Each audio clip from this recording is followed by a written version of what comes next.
I think it shows people, oh, that wasn't perfect, and he still put it out. To me, that's important. People feel like they have to have everything together, and I'm a victim of that too. You feel like you have to have everything together, and then you don't do anything. And that's like that's kind of sad. Pain is no plan. We heard you was slacky, and I get that front end, back end, back end. I got your bitch trying to tap in. What it do, tappers out there worldwide. I'm with my boy Tap Dub, co-founder of Tapped Entertainment. Yo. And we back with another episode of the Tap podcast, man. We got a special guest on my left right here. I'm gonna let him introduce himself, and we got a special episode coming for y'all, man. Yes, sir. So what's good, y'all? My name is Jhariah. I am the host of the Highlight Reel podcast. That's my podcast that I have. And yeah, like I like talking to people that's in their 20s and, you know, people like 18 to like 29 or whatever, basically about what's going on with their lives and different things like that. So yeah, I'm looking forward to this, bro. Yes, sir. Yes, sir. We appreciate you being here. Just to have another young black content creator on our platform is very big for us and very exciting. I don't think we had that inside a long time. What you think, Doug? It's been a while, man. We was talking about that off camera, how we haven't had too many content creators, and not just content creators, but the ones that are in our lane specifically. So it's good to have you on the platform. Yes, sir. I was looking forward to it for sure. This should be fun. Now, just a little preface how this interview will be structured. We're going to get to some basic things, get to know you as a person a little bit more, and then we're going to go a little bit more in depth with your content, and then after that, we're going to have a little bit of fun. Is that cool? Yeah. Right, I'm cool with that. All right. I'm loving how that sound, man. So let's take it back to the beginning for you, man. Let the people know who is Jhariah, like where are you from, and how did you get into making content? All right, so well, like I said, my name is Jhariah. I'm from Cincinnati. I've lived all over the city. I've moved to a bunch of different schools. I went to Walnut Hills. That's where I graduated from. I went to Western Hills for a year. Went to Lockland Middle School and high school. And I went to Sycamore Junior High for a year. So I went to. I know people from all over the area, basically. But what got me into what I'm doing now as far as podcasting, I would say it started when I was in college. I was studying journalism. First off, I didn't have a major in college. Then after like a semester, I started studying journalism. That was my major. The part I loved about journalism was the fact that I got to talk to people, and like if I said, hey, can I interview you for something? People would say, oh yeah, like I would love to interview. They felt important. Not saying they're not important, but they feel important. And then the part I hated about it was I'd have to write about it. So let's say we talk for 2 hours, right? And then I gotta write a story. I like to let you just tell your story. Like let's just tell it, capture it, and move on. I used to have to write papers and stuff, write assignments, and I wasn't feeling that. So I switched my major to communication. And with that, I ended up starting a radio show in school called The Highlight Reel. So the Highlight Reel, and it was basically because I love sports. My bad, I don't mean to cut you off, but you gotta let them know the Highlight Reel, how you have a play on that word. So it's the Highlight Reel, but it's not REEL, it's REAL. Because I don't know. I feel like a lot of people want to talk about what's going on in like celebrities' lives and stuff like that. But I like talking with the people that are around me, because I mean the people that are around me are just as important. And I like getting different perspectives and seeing how we can kind of bounce ideas off each other, just learn about life together. So I spell it like that. And like I said, it started as a radio show because I like talking about sports. That's where the play on that is, right? I love sports. So there's that. But I also wanted to, talk about real stuff. I don't like saying that either because I feel like a lot of people say that. But I wanted to make sure that there were just very authentic conversations with whoever I was speaking to. Because I mean, I might talk to, people our age, but then I might talk to seasoned adults. I like to put it like that. I might talk to some elders and things like that. So I think doing that, and I used to play music. I used to be able to play music, so it was. I was able to use so many different things to play off of. But once I had to, of a bunch of different things that you like. Exactly, but then once I graduated, I was thinking, okay, I would love to do something like that, but how do I continue that? And I didn't know what I was going to do. Then I saw basically an opportunity for me to start a podcast. So I said, you know what, let me go ahead and do that and just see where I can go. See where I can take that. So that's what I've been doing. Okay, then now, so your transition from journalism to communications, did that make you way more comfortable as far as just creating, having a voice? So when I wasn't really creating much when I was in college, I guess, until I got until I started my radio show, like I had done some creative things in school, but once I started my radio show, that felt like that was my baby. I remember the first radio show I had, I almost started crying in the booth, bro. I was like, bro, euphoric for you? Yeah, I was just thinking, bro, did I just take a step in the right direction? Because that was what I felt. That was how I felt. So that is very talented. Yeah. So I did that, and then I got to like the first episode. Of course, I'm nervous and everything, but I was in there playing music. I was by myself, and I just wanted to get that first month down to where I knew what I was doing in there. Then I was gonna bring on guests, and of course, my first guest, I ended up messing something up. But I was just happy I got to have guests. That all too well. Yeah, it's like you gotta roll with the punches, learn as you go. But it was just cool when I got to do that because that was my thing. I was like, this is my baby. That was how I knew I took a step in the right direction. So I did that, and I basically just did that for as long as I could, man. And I loved it. I loved it. And what school is this? What college is this? So I went to Kent State University. Shout out to the Flashes. Go Flashes. Kent State? Okay, yeah, I went to Kent State. Had a ball. Had a blast. I loved it. But I couldn't, like I said, once I graduated, I didn't know what I was going to do because I learned about that late. Like I said, I got there. I didn't study communication from the jump, but I could have had a radio show the whole time. But I didn't know how to. I didn't know that was what I wanted to do. Exactly. So I kind of stumbled into that. But once I learned about it, it made me wish that I started when I was a freshman. But I didn't know. I didn't know no better. Yeah. So yeah, man, that was. Went to Kent State, had a blast, did my thing. Yeah, I loved it. So would you say, just the creation of the highlight reel while you were in college, what's the difference between what it was then and what it is now, switching from radio show to podcast? That's a great question. Okay. Great question. So the difference now is, I can't play any music.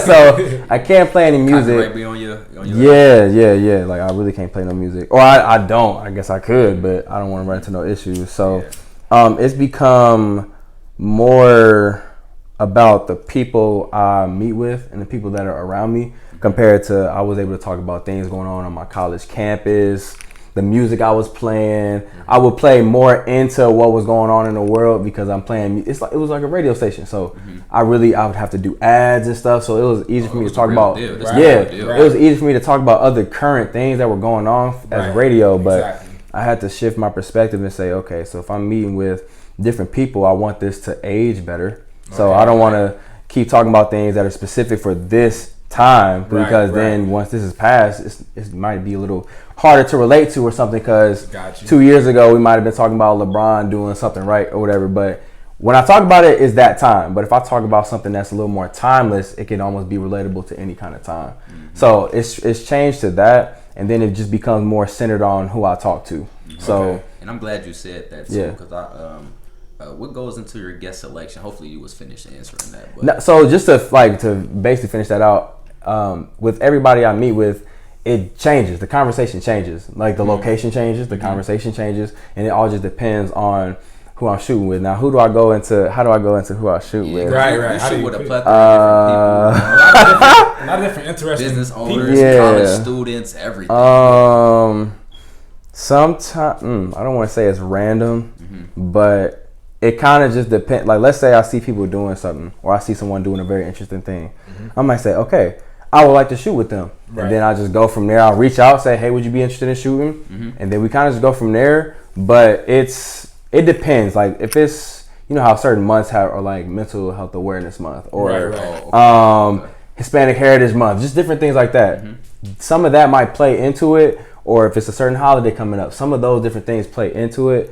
But I basically, if you've done something that I'm really interested in, I think it would be good to talk about. That's kind of what makes me seek you out. So you always look toward relevance, relatability, and just their interesting qualities before you pick the guests. Yeah. Because again, I like to get a bunch of different people because it shows that I can have conversations with a bunch of different people, and it also allows the different people with these interests to show that. Like, you might be into anime, right? So am I. You might be into sports. So am I. You might be into a crime show. Maybe I'm not as deep of a fan, but I could probably bring something to the conversation. It just depends on whatever this person is doing, and it allows me a space to kind of grow in that conversation as well. So not only are you highlighting that guest, you're also highlighting your versatility and just you as a Renaissance man in general. Yeah, I don't want to say that, but I don't want to say that. That's just the opportunity that's presented. So basically, with all the different people I talk to, it allows me to basically show how many different conversations can I have with these different people. So yeah, that's the opportunity there. I don't try to make it about myself, but I do think the more I talk to other people, the more you learn about me. You'll think, dang, he knows about this.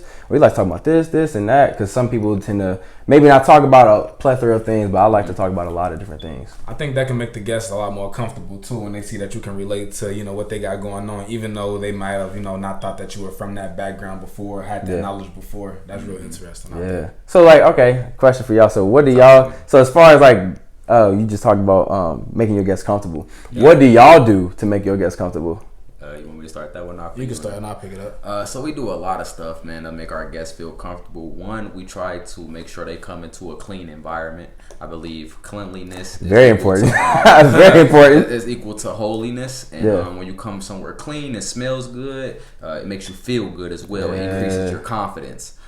We also try to speak to our guests before the podcast even starts, so we can build some type of connection before. But look, it's a thin line right there, because when you're podcasting, you want to get authentic information out, extract authentic information out from that person. And but all have an issue with this. You know what I mean? Before, just naturally, if you meet it, a lot of times we do podcasts with people that we've never met before in person. So you naturally have those questions. Exactly. That's why I was saying earlier. So sometimes when I shoot with people, I try to talk about something that we probably won't bring up, but I feel like no matter what they say, if it sounds good, you're gonna think, dang, why didn't I just start the conversation? Like, why didn't I just turn the camera on? But I think that's one of the funniest things that I run into. I'll be setting up and I'm talking to somebody because, you know, they're probably feeling awkward. They're like, dang, I could be helping him or whatever. I'm like, look, I'm trying to make this as simple as I can for you. But like, what do you like to do? You know, just different things. But then you ask that and then they'll go on a tangent and you think,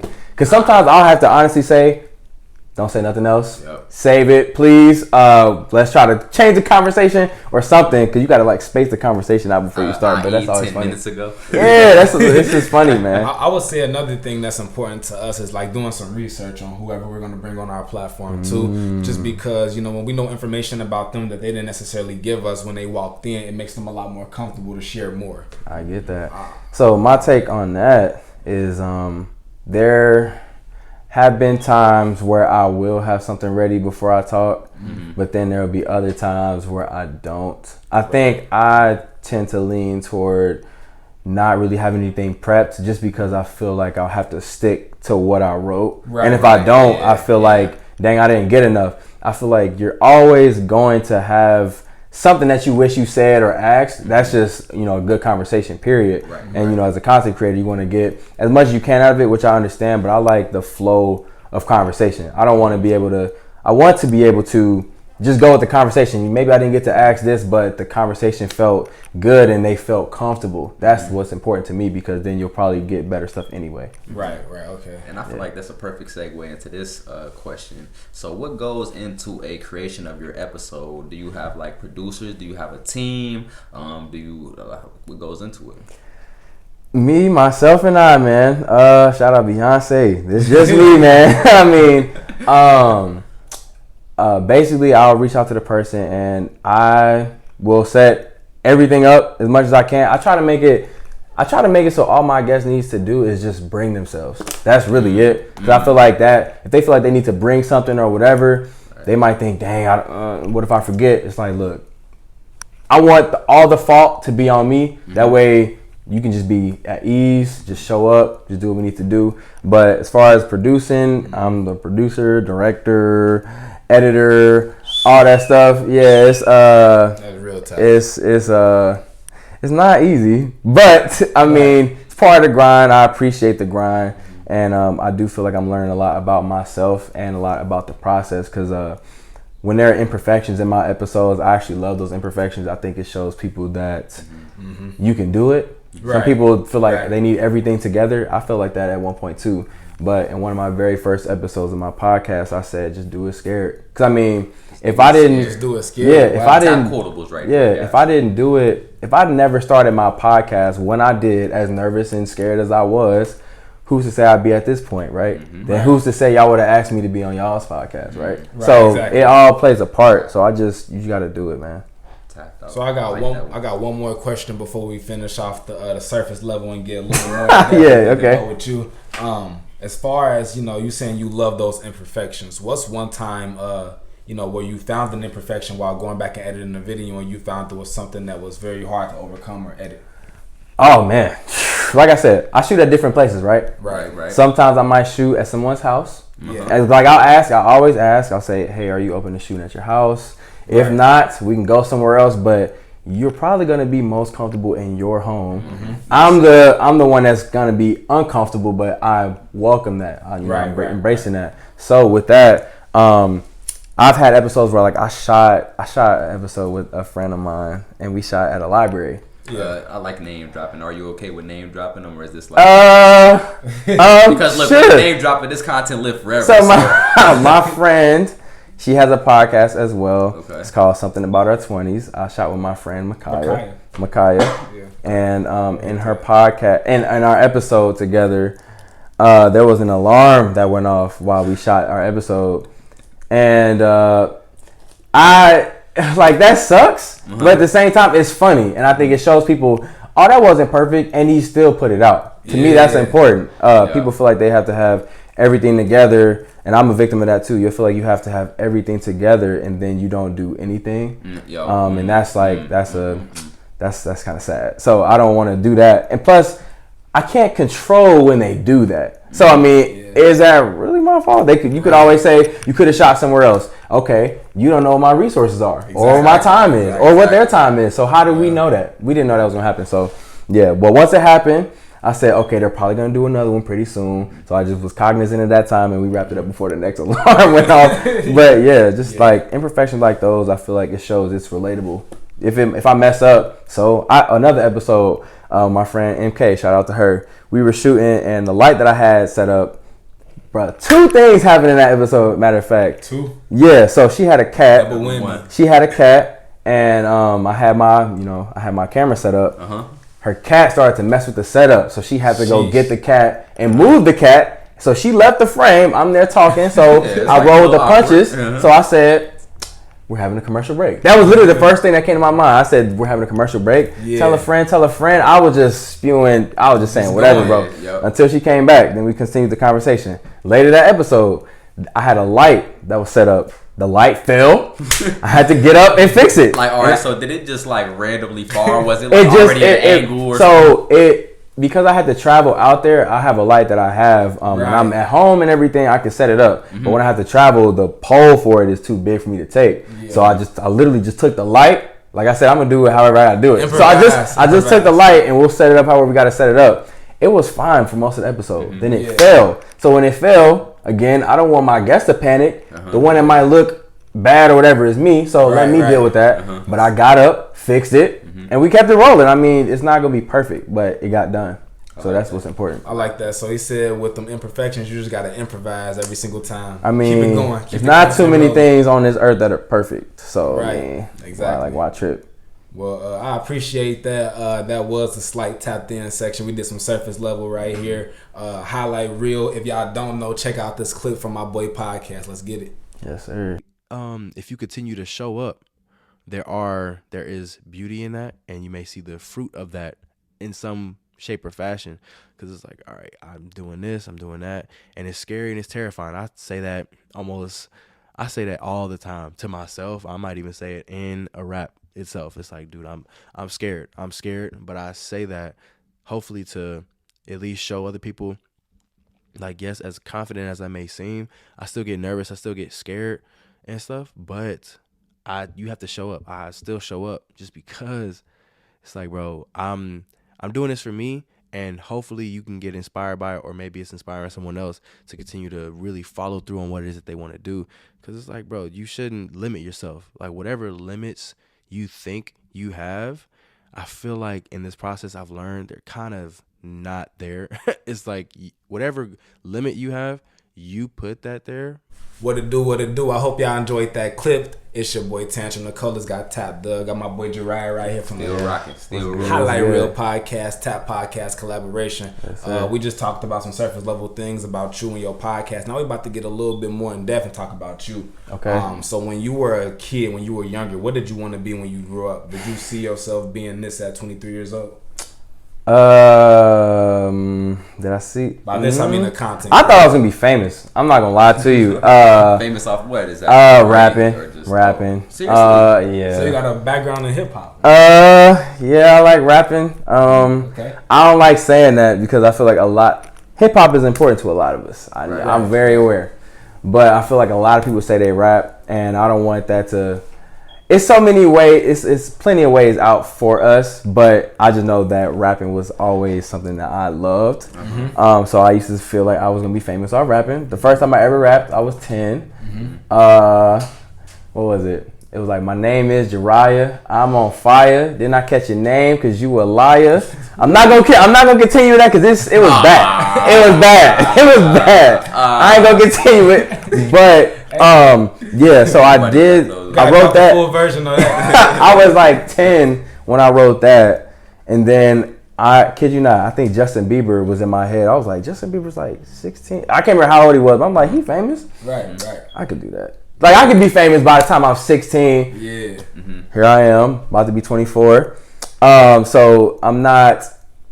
That was the first thing, because I've always loved rapping. Whenever I would rap, people said, "Oh man, you're really good." They loved it. I used to sing too. Right. That's the other thing. But once my voice, you can sing. You got some vocals on you, huh? Sure. Yes. But once my voice got deep, some of them notes wasn't coming out the same. Right. So I stopped the singing, and I was like, well, I still have a voice to use, so I could rap.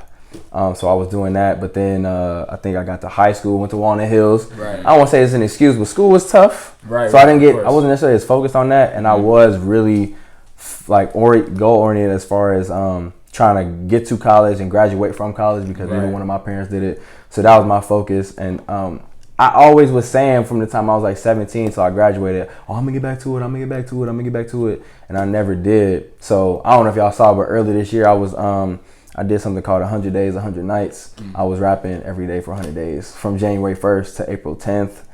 Wow. And that was like my way to get back into it. Now, I haven't done anything since, but that was for me to prove to myself if I really wanted to do it, I could. Right. Okay. So now I'm pretty confident. You completed the challenge? Yeah, I finished it. Ironically, most people didn't get to see the last one. I'm rapping to a bunch of industry beats, so of course you get strikes, copyright strikes. Yeah. But I want you to take it down and but I finished it. There were days I missed and stuff like that, but if I missed one day, I made up for it the next day. But I was dropping a verse essentially every day, and it was tiring, but like it made that first part of the year go by for me because I was focused every single day. People say, "Hey, can you go out?" If this verse ain't dropped, no, I can't go. Like I had to be really on it. Would you say you're as passionate now about music as you were then when you wanted to be a rapper? Or it's still in my head. It's both, really. So in one of my verses, I said, how did it go? It's crazy how you remember the one at 10. No. I know, right? Yeah, all right. Oh, how did it go? So he got vocals too. I hear him, man. You hear vocals? Shoot, hold up. I said something about my verse in the pen, and if it's not, I can't remember it, bro. Like I wrote so many verses, like I forgot them. It's like Lil Wayne, you know what I mean? He wrote, I wrote a bunch. 100 verses in 100 days is a lot. It's burning me up that I can't remember it. But come back to if it come back, I'll spit it. But it was basically about me saying how I'm gonna do something off of my words, whether that's me rapping or me speaking in a podcast. You know what I'm saying? So with that, I still love rapping. Just when you rapping in front of a crowd, or when you rapping even your favorite artist's verse, that feeling you get. Like let's say you stressed and you just upset, you rap your favorite verse and you really rapping it, you feel better.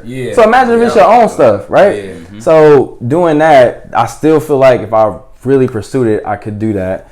And then but the podcast, and this has become a new interest that I want to take just as serious. I would say this is maybe more practical, right, more practical way to do it. Mm-hmm. But yeah, both. I mean, I have interest in both. I get to meet artists doing either one. Right. I get to meet people, connect, build a network. So yeah, I love with microphones and cameras. Yeah, exactly. That's what I'm saying. It's like they mirror each like other. When I was on the radio, I was thinking if I'm not gonna be the one rapping, I'm gonna be the one still on the radio listening to the music or something. I was always gonna be around it in one way or another. But the podcast, because at first I was thinking I'm gonna always be talking to artists.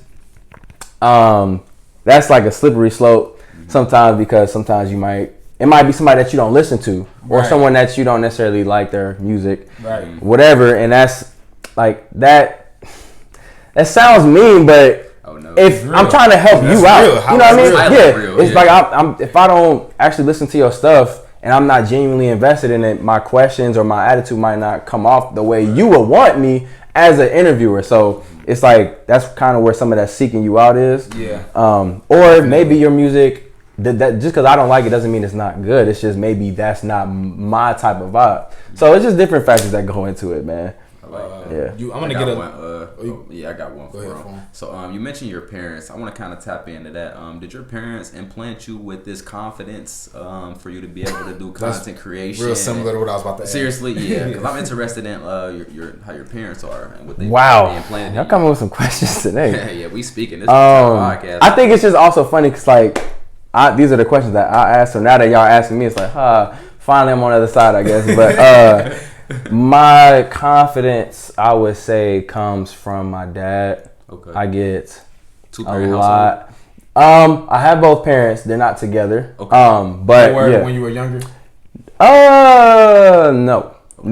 I don't think so. No, basically no. So, but I've always had both of my parents, and I think my confidence, most of my looks, confidence, most of my personality, at least outwardly, comes from my dad. He talks with his hands. You see me doing this the whole time. Yeah, my dad can sing. So there's that. I look dead on him. So I would say that comes from him, my confidence and everything. But I used to be really shy. Ironically, I used to be really, really shy. I believe, man. Yeah, I think I started to come out once I started to perform.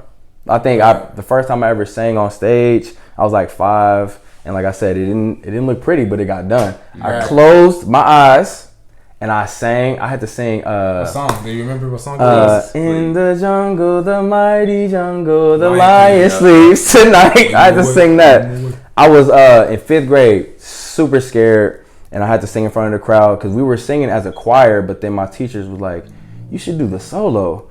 I was like, wait. Like you called you out. You in your head, you want that. Yeah, in your head, you want that. But in my head, I was thinking, no, I've never done that. But then I did it, closed my eyes. Because you know how in some movies or cartoons, they'll say, like, picture everybody in their underwear or whatever. Yeah. I was just like, I'm just going to close my eyes. Y'all going to hear me. Y'all don't have to see my face, even though you are. Yeah. But if I can't see y'all, it helps me. So I closed my eyes, got it done. And then people came up to me afterwards saying, your son sounds like an angel and stuff like that. And I was thinking, it's the celebrity, right? Yeah, I was thinking, okay, people like this. So it gave me some confidence. But I just remember how shy I used to be. I mean, if I liked a girl, kid you not, swear on everything, bro. If I liked a girl, I couldn't even talk to her. I'd have to go tell my homie to go talk to her for me. Down bad, sad. Bro, in elementary school, I was that shy. So overall, just you being on stage and performing and perfecting your craft, it just boosted your confidence in general? Yeah, because these are opportunities for you to mess up in front of people. Yeah. And then when you don't, it's like, okay, I performed. I rose to the occasion. Right. So that was... those are some instances that definitely helped to build my confidence. I think as I got older, got taller, a lot of people want height and whatnot. So I got taller, started to get look better, stuff like that. So my confidence just slowly grew as I grew. But what your parents gave you. Yeah. So like my dad gave me he's like, as far as the outward confidence and just the outward personality, I get that from him naturally. I mean, if I'm with him, we're probably gonna laugh. In synchronization at one point, we're going to be talking with our hands. I get that from him. And then some of it is just as I continue to develop. Discipline too. Was he on your ass growing up pretty strict? Yeah. My dad, yeah. That had nothing to do with my confidence though. But, I I mean, I see how the discipline then kicks in life. Period, though. Right. I definitely see it now. Yeah, for sure. I got one more question before we finish the second section real quick. Okay. Since we own family, overall in general, how supportive is your family of your current endeavors and what you do? I would say they're supportive. Not everybody sees what I'm doing because as of this recording, most of my stuff isn't necessarily on Facebook. That's where most of my family like sees my stuff, but I'm not really present on Facebook anymore. I left that for like family and stuff like that. But I think if I started to post more of it to Facebook, they would start saying, "Oh my gosh, you know all these people? You met with these people? You have a TV show?" No, but no. I mean, I do my thing and I put it where if we put it on our TV, you could watch it on TV, but no, I'm not on CNN or BT, MTV, nothing like that. Not yet. I was gonna say that, yeah. Not yet, but yeah, man. Well, man, we getting there. We working. We going hard, man. We keeping it tapped and we keeping it highlight real, man. Check out this other clip real quick, y'all. I think I'm more the type where if I have it in my mind and it's basically ingrained, it's gonna get done. It's gonna get done. I don't know when. Now maybe I should do something like that to kind of solidify that, but it'll get done, right? Yeah. But I feel like I resonate with what you just said because sometimes if you plan everything out, you feel like there's no variation. There's no room for... So let's say it's somebody that you haven't seen, let's say your best friend, you haven't seen him in a long time. They say, "Hey, I'm in the area. Would you like to hang out today?" But you had this time planned. Right. You kind of feel bad because, again, it speaks to balance, which is something else I feel like I struggle with, right?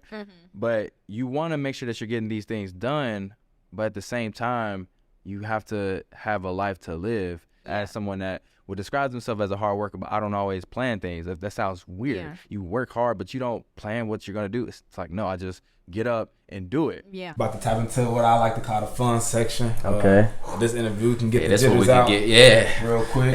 Shoot. No more Okay. intensity, okay? Kind of gonna be going back and forth and throwing some stuff at you. All right, so Can I shoot the first one out on the yeah. Actually, you want to start the section off? So let me start this one off. So I got a question for you, my boy.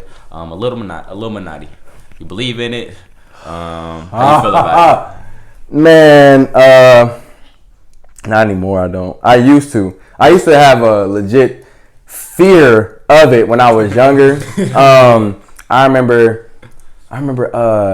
in Paris with Kanye and Jay-Z. Yeah, yep. I was listening to something at one point and they said you could hear they say "we killed Tupac" in the background, right? When you listen to it, if you listen hard enough and somebody says that, you're going to really think you hear it, and I definitely thought I did. So that freaked me out. The one music video that used to terrify me, bro. What is it?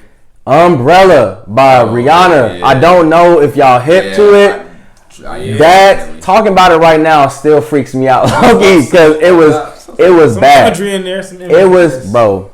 Questionable. When people would break down the symbolism in that video, in the words and the imagery, bro.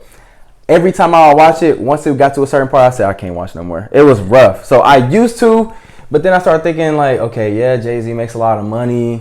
Yes, he's married to Beyonce. Yeah, it's always like because they were linked to it, but I'm thinking I feel like that does a disservice to the work that he's actually put in. Cause I mean, he's been in the industry, the entertainment industry since, before we was even born. And he's just making smart decisions. So do we just attribute that to the Illuminati? I would hope that's not true.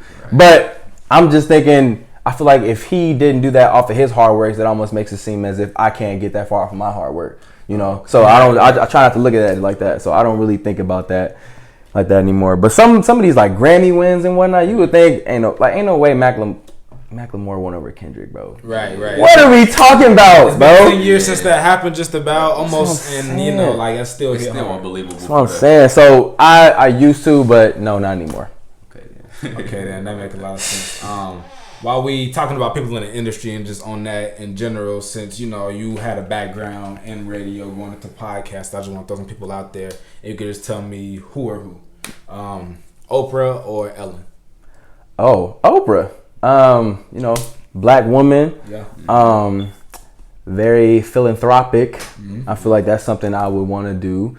Because it's always funny when people say like you get a chair, like you get a gift, you get a gift, you get a gift. But iconic. Yeah, culture-wise. I think and another way to look at that is, of course, you want to make it to the point to where you can literally just give things away and it hurts you, like it doesn't hurt you at all. That's like definitely the point I want to get to, because I tend to put a lot of pressure on myself as far as trying to raise up those that are around me. I try to raise them up. It's hard for me to think about, like, they're not my responsibility, but if I care about them and I want to take care of them, that's how I'm gonna see it. I know I'm getting super deep. I said, what about Ellen? I'm pretty sure she give back. You know, she give. True, right? Fair. But I would relate more to Oprah because Oprah is not a black woman, obviously, but as a black person, that's someone that I'm more likely to look up to. Okay. Charlamagne the God or Joe Budden? Ooh, what we talking? In general, whatever you want. Whatever you want to put it to, based on your standards. Your standards. In general, bro. Oh my gosh. Ooh, that's a hard one. Why did you have to say them two though? Good dynamic. Shoot. I might have to go with Charlamagne. Okay, this is hard. I think because he's had a lot of funny moments in media. Mm-hmm. He's been in some interesting kind of beefs or whatever. Yeah. But I think he's written some books. I haven't read them yet, but he's written some books that I think would be great for people within media. That's what I always hear. Right. Yeah. And then the radio thing, like they're on syndicated radio, even though when you watch them on YouTube, you never hear music. That's funny to me, but they are on a big radio station, and at one point in time, that was really what I wanted to do, and I would still love to do that. Right. So I would probably give it to Charlamagne as a media person. Charlamagne. Okay, I got one more for you for the media. Big Boys Radio or Big Boys Neighborhood or Sway's Universe.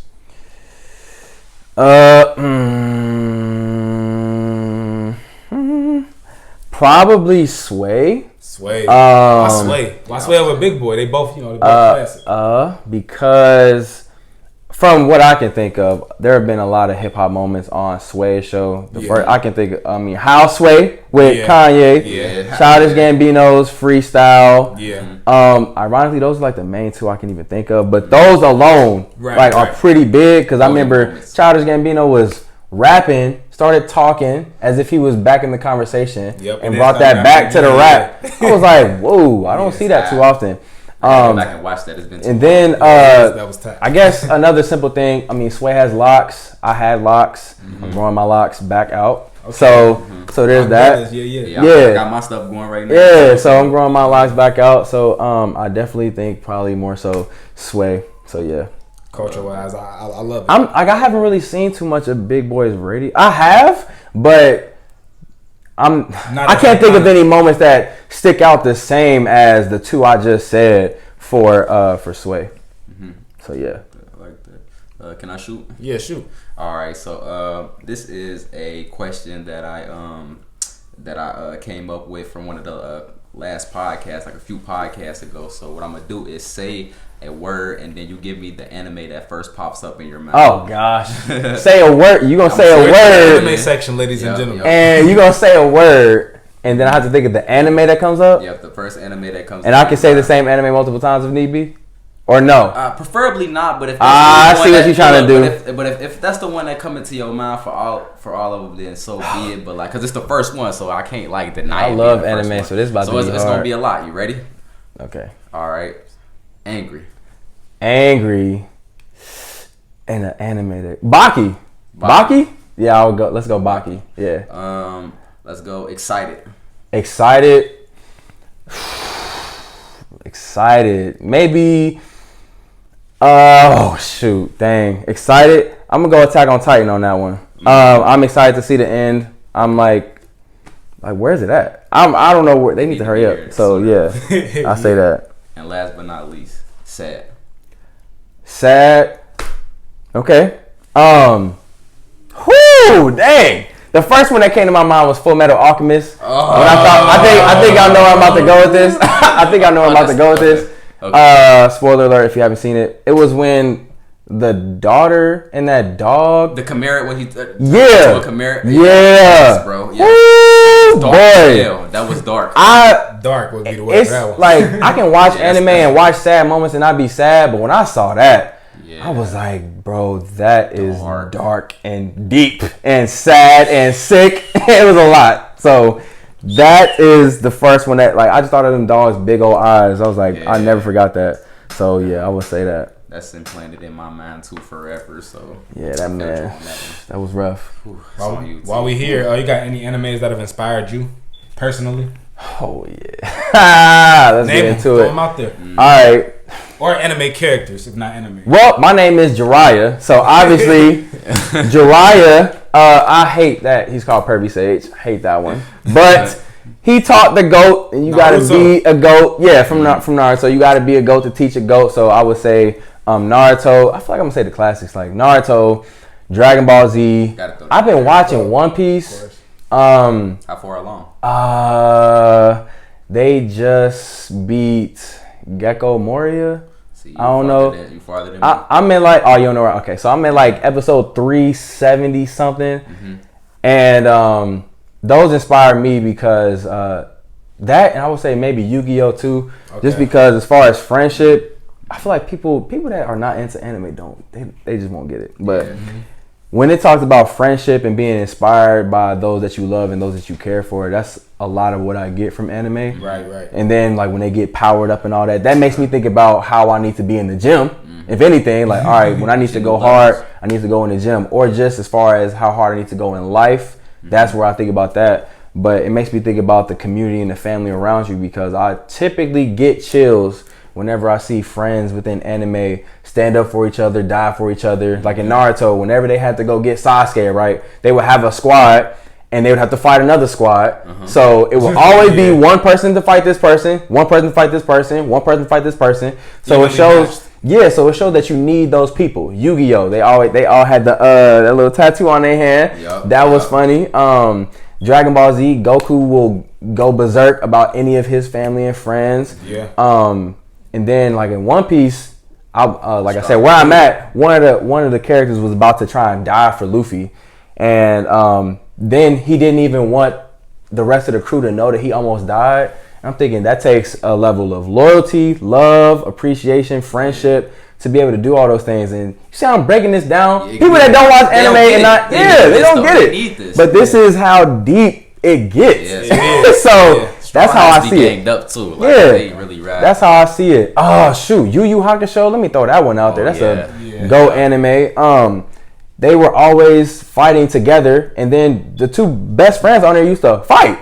So I think it, another way to look at it is, confrontation, button heads, can be healthy because it can strengthen the relationship. You don't want to go there, but it showed that I know your strengths and your weaknesses. You know mine and my weaknesses. Now let's work together so we can. Iron sharpens iron. Exactly. It can be like a Sanji and a Zoro type thing too. Relationship. That's literally where I'm at. Like, okay, so to break it down, Zoro was about to try and die for Luffy. Sanji was gonna try and die for Zoro. Zoro didn't let Sanji die. So he was like, I'm not letting you do it. And then Zoro was hurt, and then he learned why he was hurt. Sanji was like, Zoro doesn't want the rest of these people to know why he did this, because he would think, because then Luffy would feel a certain way. So just don't even do it. And that takes a level of machismo and friendship and loyalty. And I was like, wow. Just every time I watch some anime, I find another way to get inspired. And I'm glad that y'all have asked me these questions, because I genuinely think about these on my own. I'm like, bro, this makes no sense. But yeah, I get very inspired, and I start to really appreciate, I think, family and friendship from watching anime. And positive relationships in general, huh? Yeah. Then you got some that are just gory and just dark. I mean, like Death Note. To me, that has one of the greatest plot twists I've ever seen. I remember I literally felt it in my body.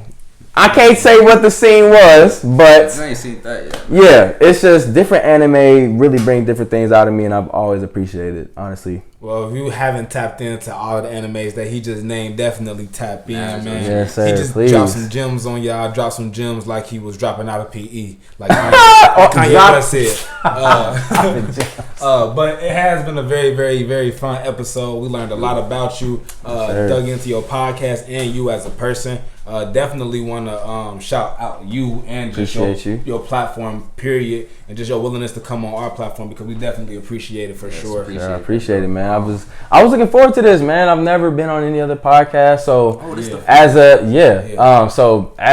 podcaster and content creator, being able to work with other content creators and be on their podcast, it was something I was looking forward to, because again, I know I can talk, I can ask questions, but I'm like, I'm not gonna dominate, but I do want to ask some questions back. You know what I mean? So that's why I did that. Of course. But we'll have more time in the future to say more and do more content, do more collaborations. All of that's on the way. For sure. We like your vibe is chill, man. You rocking with Tapped, so I'm fucking with it, bro. Yes, sir. Appreciate that. Rocking with Tapped. No problem, man. Appreciate you. Thank you again, man. Yeah, man. So that was like the the fun part of the podcast. We had the surface level. We dug a little deep, and then we had a little bit more fun. Yeah. I'm loving the episode. I'm loving the content. Also, before we get up out of here, you gotta leave the people with some words of advice and let them know what you got coming up next. Ooh, words of advice. Straight from you. Words of advice. If you scared to do it, I would still do it.